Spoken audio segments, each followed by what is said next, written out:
சிங்கப்பூருக்குள் ஒரு பாட்டில் கத்தும் தண்ணீரை கடத்த முயன்ற மலேசிய நபர் ஒருவர் துவா சோதனை மையத்தில் சிங்கப்பூர் அதிகாரிகளால் கைது செய்யப்பட்டார்.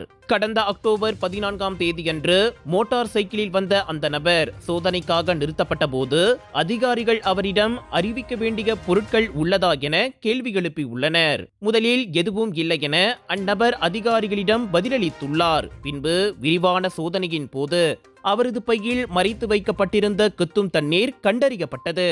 இந்த வழக்கு சிங்கப்பூர் மத்திய போதைப்பொருள் பிரிவு CNBக்கு விசாரணைக்காக ஒப்படைக்கப்பட்டதை தொடர்ந்து நாட்டின் பாதுகாப்பை உறுதி செய்யும் வகையில் எல்லை சோதனைகள் கடுமையாக தொடரும் என அறிவிக்கப்பட்டது.